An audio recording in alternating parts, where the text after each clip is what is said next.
Okay, so this is the debate we had. I mean, when you're driving 7 hours, you got to talk about something. Best year ever for music. Oh, Kevin, you're opening up. Well, and here was the argument in the challenge that I had because my buddy had a playlist songs from 1983. And as I was listening to it, I'm like going, my gosh, has there ever been a better year for music? So I was looking at the Billboard Top Hits for 1983. Here's just some of the ones as I'm running down the list. The Police, Every Breath You Take. Michael Jackson, Billie Jean. Irene Cara, Flashdance, What a Feeling. Men at Work, Down Under. Beat It, Michael Jackson. Total Eclipse of the Heart, Bonnie Tyler. Maneater, Hall & Oates. You've got Maniac, Michael Cimbello. Sweet Dreams by the Eurythmics. Do You Really Want to Hurt Me, Culture Club. Hungry Like the Wolf, Duran Duran. Let's Dance, David Bowie. Electric Avenue, Eddie Grant. She Blinded Me with Science, Thomas Dolby. Africa Toto, and Little Red Corvette by Prince. And you could hear that playlist on our sister station, Sunny 107.9. Like, that's exactly what they play right now. Right. And that's pretty good. I mean, that's like 1983, and I'm like, okay, is there a better year for music? This is a tough question because it is. It's very subjective. It is. If you're going on, are you asking opinion on what you like, or are you going on strictly record sales? And even on record sales, you're going to have to compare the olden days to now. I don't know, Bronk. You've asked too big of a question. It is a big question. Well, I mean, the one thing that you got for 1983 is you got Thriller in there. But again, though, I can't stand that fucking song. So right off the bat, this list is bogus to me because... Well, I'm saying if we're talking about album sales. Well, yeah, we start looking at the album sales, yeah. I mean, right away, you've got Thriller that is in there. You got the Synchronicity by Police, which I remember Synchronicity by the Police was huge. The Eurythmics album was big. They had several hits off that. Culture Club was massive. Duran Duran was massive. Big album sales. You could do that with every single year, though. You go through every year and take the big hits. And there are some years, though, that just I didn't like don't half the songs you said there. Really? Yeah, maybe a big part. And I'd like to see, like, best album sales ever of what year has had that. Because, they've even kind of fluctuated because digital music has been weird, and so there have been different delivery systems that's kind of affected sales, I think. The digital age coming into it, I think that's really kind of tanked a lot of years because so many people were pirating their music that there wasn't any kind of way to mark who was doing what. How does it work now to go, like, okay, they had this big thing over the weekend. Jay-Z, his album has gone platinum, but it hasn't even been released to anybody except if you're a member of Tidal or if you're a member of Sprint. Those are the only people that got it, and they just got it automatically with their Tidal or Sprint subscription. Mm-hmm. So how is it platinum if nobody's bought it? Well, they probably have a thing where if it's under that Tidal thing and they're paying a fee for that, that'll go towards any kind of song that you're buying under that Tidal brand. So they just count everybody automatically that has Tidal? What if you have Tidal and you didn't even listen to it? Look, when it comes to fudging the numbers in music, it's always been a dirty game. Always. It just seems like so fudge. Mm-hmm. I mean, yeah, what if I have Tidal, but I haven't even listened to it, much less looked into it. But they're counting me because I have Tidal. It's very interesting learning the history of how music got on the air. And have you ever wondered, how does that song get on the air? I'm not saying it happens nowadays, but back in the day when they weren't really governed by shit, bad songs got on the air. If people would offer them women, money, blow, it was up to the DJ. The trifecta: women, money, and blow. DJs used to break artists all the time. It was the DJs that would get musicians known. I mean, we used to have credibility back in the day. That shit's changed. We used to get good stuff. Yes. Doesn't happen anymore. No more blow. No more women. No more money. I got on the radio right at the wrong time.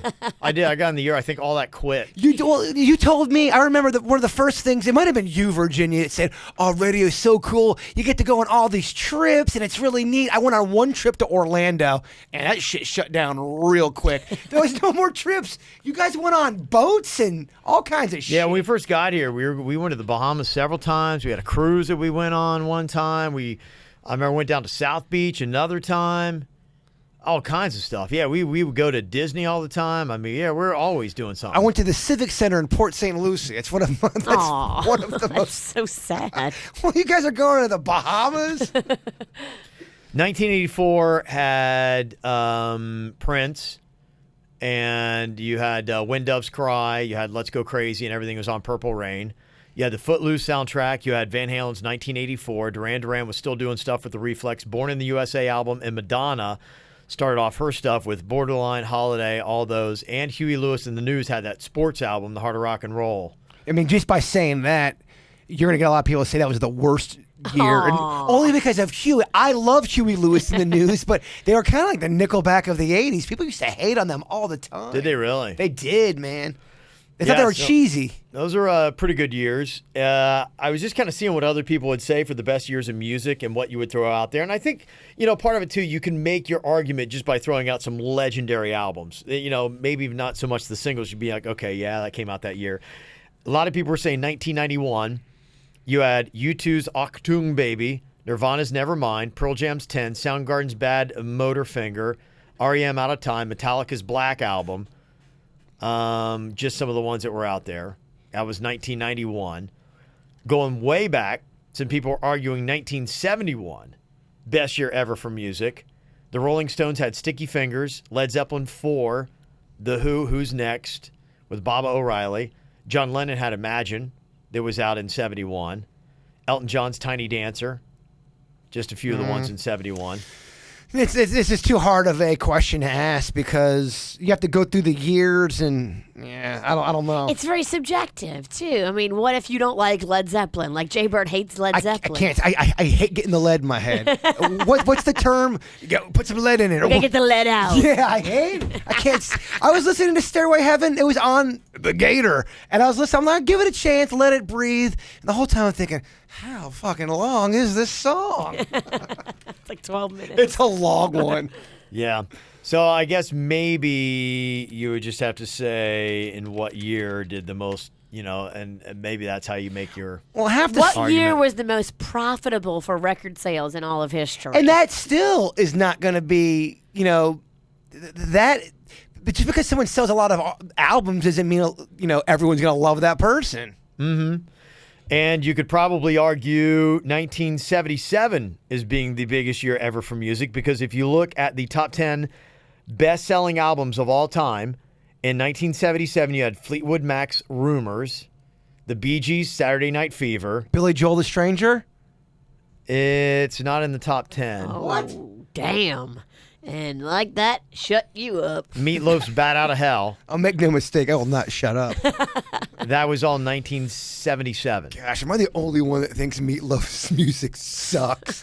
No, I'm right there with you. I cannot stand I Meatloaf. get that he's talented. I understand. Another guy that liked to do 9-minute songs. The Loaf is very dramatic. He is. It's hard to take him seriously because he's just so sweaty and dramatic. My favorite is when he got mad at Gary Busey, and he was wrong. He thought Gary Busey stole all of his art supplies on the Apprentice, and he's getting all mad. I know you took my supplies, and then they go, "Hey, Meatloaf, we think these are it right here." He goes, "Oh, I'm sorry," and he was yelling at Busey. It was the Loaf is so dramatic. It was very cringy because he was wrong. Loaf. Loaf.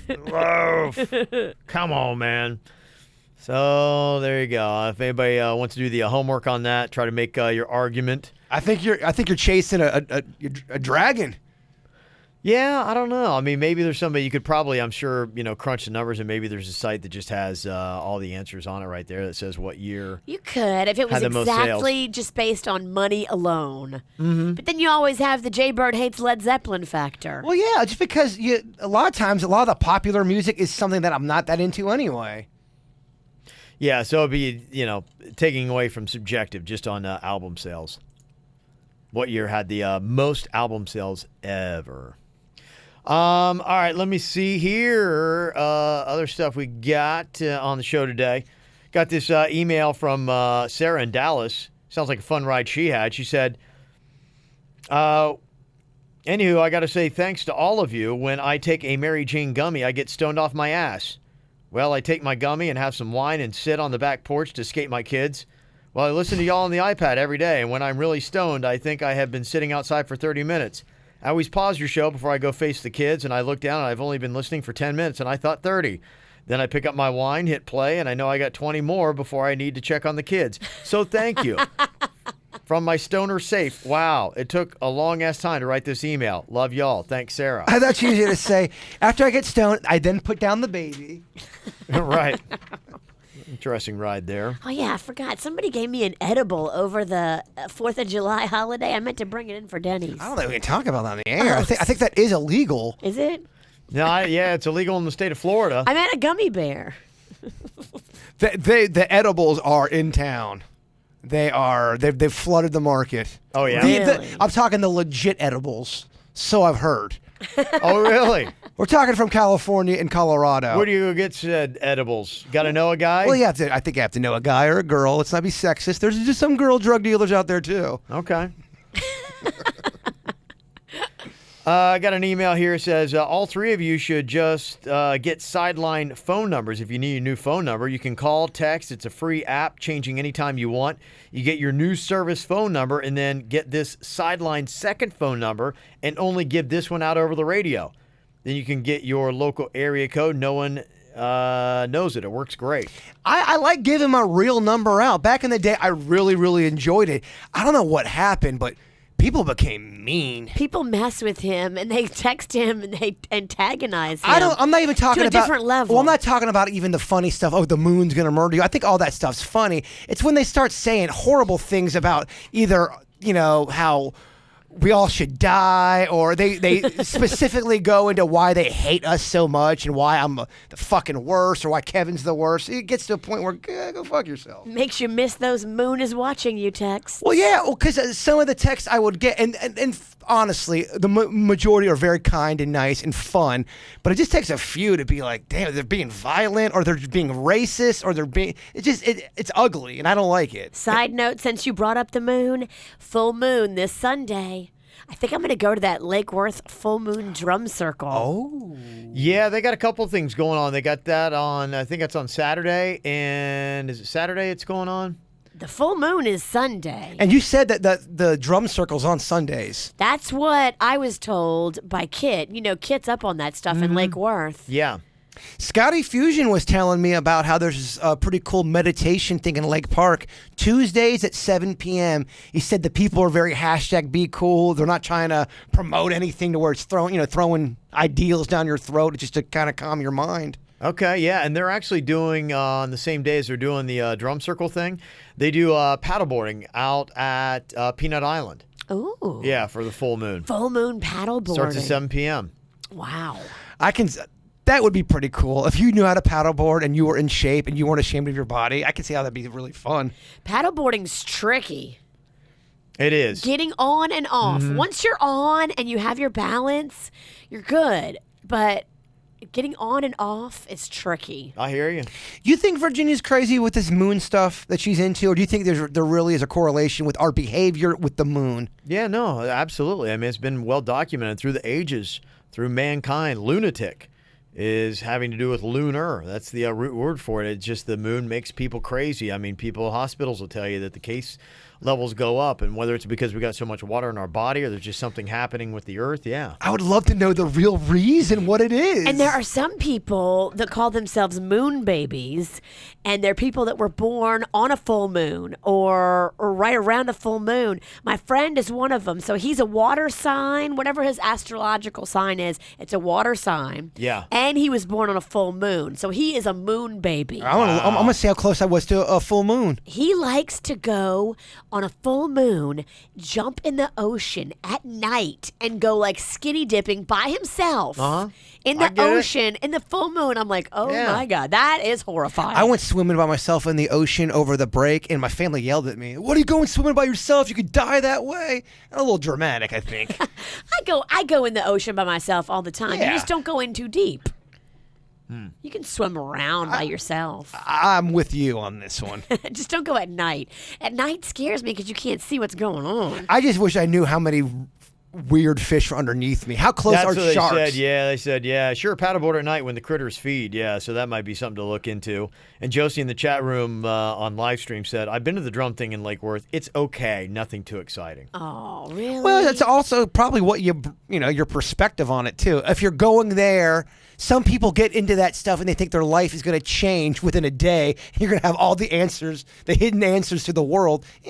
It's what what you go in with. Yeah. It's all relative. I think I was born on a full moon. You were? I think I was. That makes a lot of sense. You're a moon baby. He's a lunatic. You're a moon baby. Okay, I'm wrong. I was born on a quarter moon. Big difference. Big difference. I mean, a quarter moon's kind of moon low budget. It is. Damn This it. is quarter moon. If I was born on the 3rd, shit, man. Yeah. Damn it. Look up mine. I don't think I was born on a full moon. You were born, what, in 62? Asshole. 62. 69. What year were you born? 1973. Okay. All right. Full moon. You guys might want to start talking. I might be here He for takes a while. We have a slow research department around here. What's your birthday? July 27th. I'm going to get you answers. July 27th. Not soon, 1973. but I will get you answers. It'll be in 10 minutes. Yeah. I'll have it for you tomorrow. No, you said you were born on the what? The 14th? No, the 27th. You may not get an accurate answer here, Virginia. Oh, you were born on a waning crescent. Crescent moon. Moon only visible 8%. That's weaker than your moon. It is weaker than your moon. All right, Brock. What are you're born what? The June 8th? 21st. All right. June 21st, 1973. June 21st. Yeah. I'm a month and 6 days older than Virginia. I don't think that Kevin is a moon baby either. Probably not, no. Because none of us really are majorly affected by it. I think it tweaks us a little bit. I think we feel it. So moon babies are more affected by the full moon. Wow. Kevin was born on a waning gibbous. Visible percent 74. He's more moon than you. Okay. More moon than me. So I'd be more 74. affected by the moon than any of you bitches. Yeah, you were actually almost born on a full moon. And when I mean almost, I mean like 6 days before. Yeah. Okay. I guess I'll take it. So that really kind of taught us jack shit. That really didn't teach us anything. It's kind of pointless. Yeah, so sorry for everyone listening. I am. I wish we could edit that out. Wait, can you look up one more? No, just kidding. I will too. I kind of like being the research guy on the show, even though I know I'm not good at it. Yeah, I mean, swimming at night, I mean, is there, they say don't do it? I mean, I imagine probably, not only are critters feeding, but, lack of visibility could cause a lot of problems. And I know because I have been in the ocean before, drunk, at night, and sometimes when you're swimming, it does. I mean, you do lose, sometimes perspective of where you are, and you kind of lose yourself a little bit. Well, already, I mean, in the middle of the day at the beach as a full-grown adult, the waves will knock you around and disorient you. So imagine now it's nighttime, you can't see anything, and you lose sense of where the horizon is. I was probably a few feet just in the water, and I'm trying to swim and do all that there, but I would love to have an aerial shot to see what was below me, because they've got that one shot of the guy. He's just hanging out in the ocean, and right below him, this big ass shark. Is that it? But I mean, is that a fake picture? Probably. Who knows? But I'd like to know. I was on spring break one time when I was a teenager, and just this big partier, drinking, out in the ocean by myself at night. Oh. And it just, I mean, I don't know how I'm still here, honestly. I've done so much shit in my life. I'm like, how did I survive that? And so I'm out in the ocean. I'm just kind of going underwater, just kind of letting the waves hit me. This is awesome. What a great feeling. I'm like, this is fantastic. Just right off the back of our hotel there. And I'm playing around. I don't know. It felt like maybe 5 minutes. I stand up and I look back to see where my friends are, and it's pitch black. Like, there's no lights. There's no nothing. It's just me, the ocean, and darkness. I'm like, where the fuck am I? And so I walk onto the road dripping wet and just start walking in what I hope is the right direction. It was about a 45-minute to an hour-long walk. I had drifted so far down the coast that I had to go find the hotel again. I mean, that's where it's like it takes you out of your element. Well, that's what my family was saying. They go, you think you got it all under control, even though you're only a couple feet in there. The ocean can turn on you like that. You don't even realize it until it's too late. Yeah. In fact, me drinking and water has been just, I don't know how I have survived. I've got several different, because when I was in Savannah, the one thing, they got the Savannah River and they have all the bars. It's right there on the river. River Street is the name of that's where they not got all the good. bars. Yeah, they say it's a bad combination for a lot of people. The currents there are wicked. Really? So many drunks jump off the back. Yeah, trying to swim over to this one island that's over there, and they say it's claimed so many lives. I'm like, oh my gosh, thank God I never got to Savannah. I mean, I've tested one too many bodies of water. I know I've jumped in the Cuyahoga River in downtown Cleveland. Hammered. Have you ever been taken by the undertow? That happened to me as a kid, and some random No. dude saved my life. It Luckily, happened to no. me as an adult, sober at the beach. So how It'd be far? horrifying. How far do you have to go out to get the undertow? Just where you can't touch anymore. As soon as you can't stand up with your head above the That's water, called the undertow? it can get you. Okay, so with the undertow is that current that comes through that pushes you out, right? It comes and goes, baby. Can it be very, very close to the shoreline? Yep, it can be close. It can be further away. You can swim out of it. If you swim parallel with the shore, you can swim right out of it. Would you know how to get out of undertow, Kev? I wouldn't. Now I think I do because you just kind of go with it, right? You don't You fight go it. with it. You don't fight Don't it. wear yourself and you out. swim parallel to the shore, and then you get out of it. I'm sure I wouldn't fight it.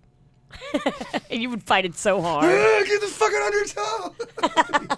Just don't go in further than you can stand up with your head above the water. I try That's not- my new policy. Because when it got me, I was just past the point where I could stand up, and I was like, "That's it! It's pulling me out even more. It's pulling me," and there was nothing I could do about it. I mean, anything deeper than the nipple area. I mean, why do I need to go out in the ocean further than my nipples?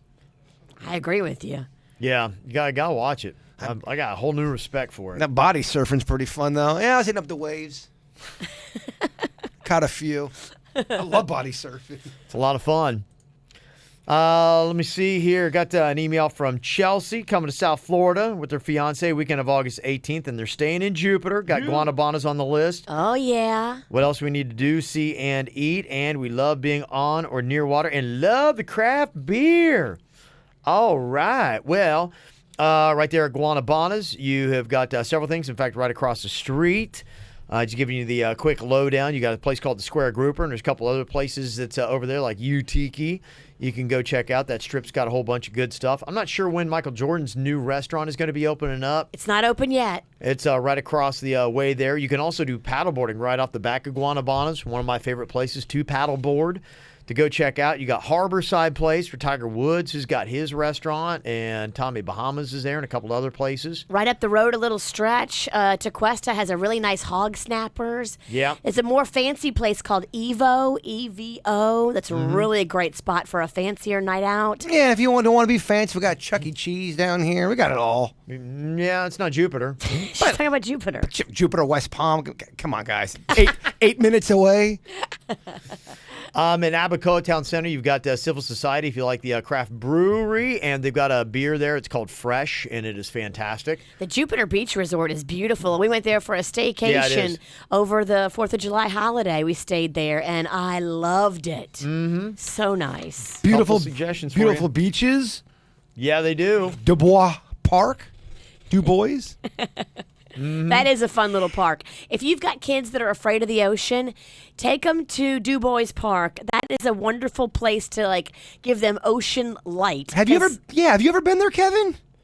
I think so, yeah. It's protected, so it's right there at the Jupiter Inlet, but it's kind of protected by this little reef of rocks. Yeah. And so you get a little bit of, the ocean and then the intercoastal there. It's not crystal blue or beautiful or anything, but it is a nice introduction for little kids to the ocean that they're not going to be so scared of. It's kind of like a lagoon, kind of. It is. It's like a little lagoon. It used to be known as Diaper Beach back in the 80s and 90s. They cleaned it up a bit. Okay. And on the brewery tip, Tequesta Brewing, can't forget that. They've got some really good stuff. They do. Tequesta Brewing has great flights and great prices. Yes. And also, not too far, their sister brewery, which is just in PGA Twisted Trunk, is another place to go. Their LPGA has got some good stuff. So, couple recommendations for you if you're going to be coming down to Jupiter. Let me see. We got some cool stuff going on. I mean, today's already Thursday. I cannot believe we're in July. It's July. Yeah. It's I know. July 6th. Yeah, it is. Summertime will be over. Teachers will be going back to school. Kids will be going back to school like that. What just happened? Tonight, you got Incubus and Jimmy Eat World at the Perfect Vodka Amphitheater. I like Jimmy Eat World. I do have an update for you. You were asking about our couple from Yeah. Hook Up or Hang Up, Yep. the one that said hook up, and then they went to Boomers and they had a great time. They are going to be meeting up at the Incubus show tonight. Okay. Nice. It's tricky for them because she lives so far south and he lives so far north. And, he's a single dad. Right, So yeah. that right there is Uh-huh. a whole set of issues and concern. It's hard being a single dad. She did say to me, though, he was a great kisser. Oh. How about that? Yes. Okay. So hopefully they'll meet up at the concert tonight. That would make me happy. Be a good show. Yeah, I saw Incubus out there at the amphitheater a couple years ago. I'd love to go, but I think I'm eating up too much of my vacation. Rod Stewart and Cyndi Lauper tonight at Hard Rock Live. Emily Brooke going to be at the Wellington Amphitheater. And then the dude who's got the new show on Comedy Central, James Davis is his name. Hood Adjacent is the new show, just debuted last week. He's going to be at Palm Beach Improv. Nice. This weekend. Wilmer Valderrama is going to be at Basement Miami in the Edition Hotel tonight. Is he gonna Doing what? Showing off his big dick. That's it. Look at this thing. He's going to be up there with his pants off. That's the rumor. He is packing some heat. Prove it. He got a really nice resume of chicks that he's Yes, he does.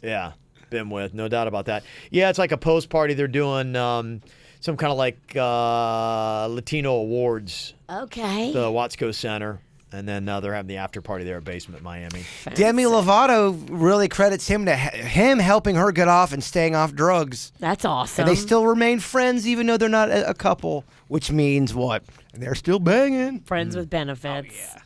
And something that's kind of odd but might be kind of awesome. Val Kilmer on Sunday is going to be at the Palm Beach Improv. I saw that. Is he? Huh? He's doing a movie, I think, about Mark Twain, I think is what it is. And he's like plays the role of Mark Twain. I guess they're going to be showing that, and he's going to do like a Q&A, like any kind of Val Kilmer questions you might have. Will he be in the Mark Twain costume when he does the Q&A? Great question. I doubt it. I think he's going to show the movie. To me, I can't believe he never won an Academy Award for him doing Doc Holliday in Tombstone. One of the best roles I've ever seen somebody do. He nailed it. It was such a good. That's such a good movie. Yeah, he might have a little comeback too if he's going to do. He hopes to do Top Gun 2. They need to bring him back. Big question is, will they? Well, if you're a fan of that movie, which I am, you are, how cool is it to see old characters? People love that shit. They love it. They want to see the old characters, at least a cameo. Yeah, I hear you. So just a couple things to let you know about. And then tomorrow, this is kind of interesting. I guess it says a lot about your musical taste, but tomorrow night, concert-wise, you got Metallica versus Paul McCartney. Who do you go see? Oh, Paul McCartney. Yeah, I go see Paul. Yeah. Metallica's too much for me. I'm not a Metallica guy. I know they're great. I know they're talented. Yeah. I know they're skilled. I respect them. I'm just getting too old. Even with the Meatloaf, So I mean, loud. Meatloaf is talented. I just those they're just not my bag, baby. Not my cup of soda. McCartney's got AAA. Metallica's doing the stadium, Hard Rock. So Metallica. Wow. yeah, Do you like Metallica? You like their music? Not really. Yeah, what do you pick? I'm going Metallica, without a doubt. Do you like Lars? Yeah, I like all of them. Okay. I think they're all cool. I think they're all talented. Yeah, I like the music. I'd like to go see Metallica. It was my first ever concert. It was Metallica. Oh. I can't remember. Mine was either the Judds or the Nitty Gritty Dirt Band. It was one of the two. The Judge might have been number one, and then Nitty Gritty Dirt Band was part two. And I remember it was a big deal in the Pennington household. Mine was Beach Boys. That's a great concert. I know you guys don't love the Beach Boys. I know Kevin doesn't like the Kokomo Beach Boys. Beach Boys are awesome. On a blanket in Audubon Park in New Orleans, my dad took me as a little girl. I wonder if That's cool. I wonder if you can look that up. I bet you could probably find footage of that. That's pretty cool. I don't know, maybe. All right, if you want to see everything else going on this weekend, we do put it up on our website, kvjshow.com, so you don't miss out on anything. Wanted to end by giving a shout out to Luis Hernandez. Luis. Yeah, said the show's really helped me through some tough times. So he listens in Florida City. Aw. So just really kind of cool. So appreciate you checking out the show there. Appreciate it. If you listen anywhere out of the South Florida broadcast area, let us know. We've been adding a lot of names to the KVJ Nation map. Just send us an email. Let us know where you might be. kvjshow.com. kvjshow.com. I've been noticing our Vermont numbers are not so good. I gotta get better Vermont I numbers. checked the map. Yeah, I don't know what's going on. Come on, Vermont. Where you at? You need to get up there and do the legwork. All You've been right. talking about a trip to Vermont. That's you right. love their syrup. Go up there and come on, man. Market the show. All right. All right, y'all have a great Thursday. We'll see you back for the Friday KVJ show. Goodbye. Cleveland Clinic, Florida provides individualized treatment plans for excellent outcomes of health problems, ranging from the most common to the most complex, even in cases considered untreatable by others. Cleveland Clinic, Florida. Every life deserves world-class care.